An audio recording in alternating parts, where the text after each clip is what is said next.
everyone, welcome to Aisha's YouTube channel and to the series of Polity MCQ series.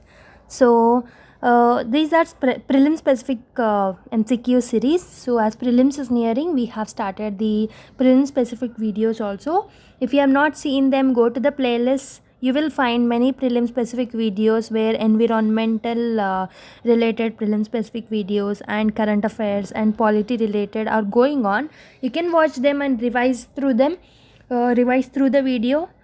Okay, so let's start today's polity MCQ series. We have done 3 episodes. If you have not seen them, watch them and come to this video.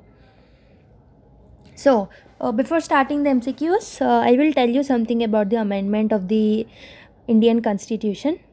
So Article 368 speaks about power of Parliament to amend the Constitution and procedure.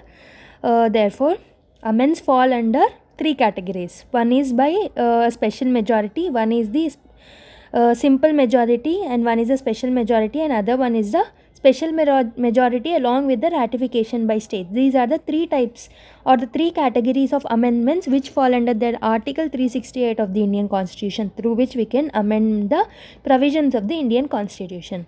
So I have attached some screenshots, some information from the Lakshmikant book over here. You can see I have told you 3 types: through simple majority and through the special majority and the special majority along with the ratification by states. So these are the provisions from here to here. These are the provisions regarding the simple majority. These are the provisions through simple majority which can be amended, and these are the provisions which require the special majority along with the ratification by states. And the provisions which doesn't fall under these 2 categories along with the DPSPs and fundamental rights are included in the special majority provisions. Okay, here you can see the admissions of or establishments of new state, formation of new states, and alteration of areas, boundaries, names in existing states, abolition of the creation of legislative council in states, second schedule, quorum in the parliament, salaries and allowances, rules of procedure, privileges of the parliament, use of the English language, number of points judges in the Supreme Court, conferment of more jurisdiction on the Supreme Court, official language, citizenship, elections to parliament and state legislature, delimitation of the constituencies, union territories, 5th schedule, and the 6th schedule comes under the provisions which require the simple majority to get amended. And these 7 are the provisions which require the special majority along with the ratification of the states. They are the elections of the president and its manner, extent of the executive power of the union and the states, Supreme Court and High Courts, distribution of legislative powers between the union and states, and any of the list in the 7th schedule, representation of the states in the parliament, powers of the parliament to amend the constitution and its procedure, which is included in the Article 368 itself. So revise them. This will help you to solve the questions related to amendment.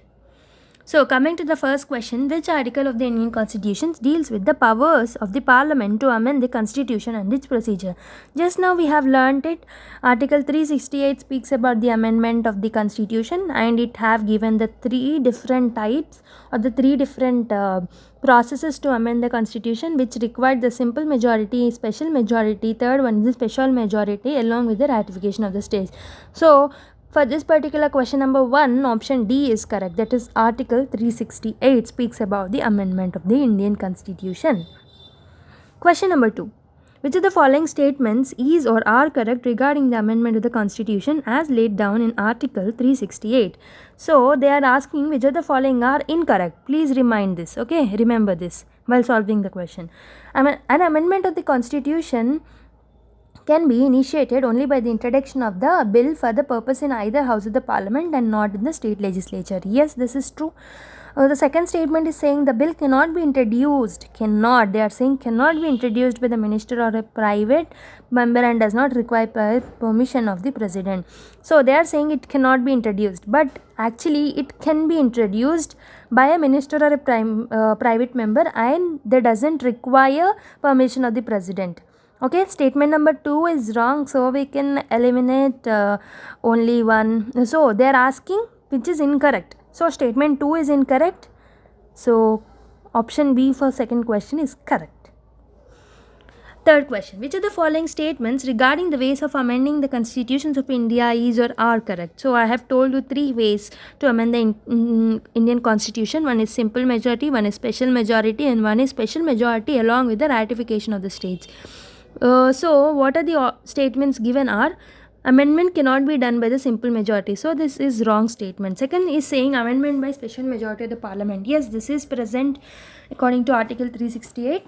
Amendment can also be done by the special majority of the parliament. And that third statement is saying amendment by special majority of the parliament and ratification of half of the state legislature.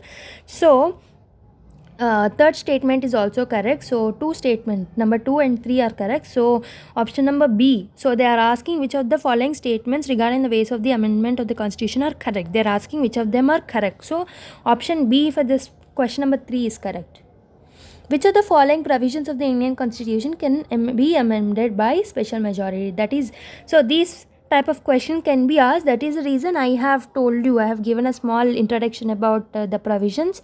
So I have told you that fundamental rights, DPSPs, and along with them, which of the provisions which are not included in the simple majority and the special majority along with the ratification of the states are included in the provisions related to the special majority. So here, however, the third condition is not given, but the first two conditions are right. So both 1 and 2 are correct for the question number 4.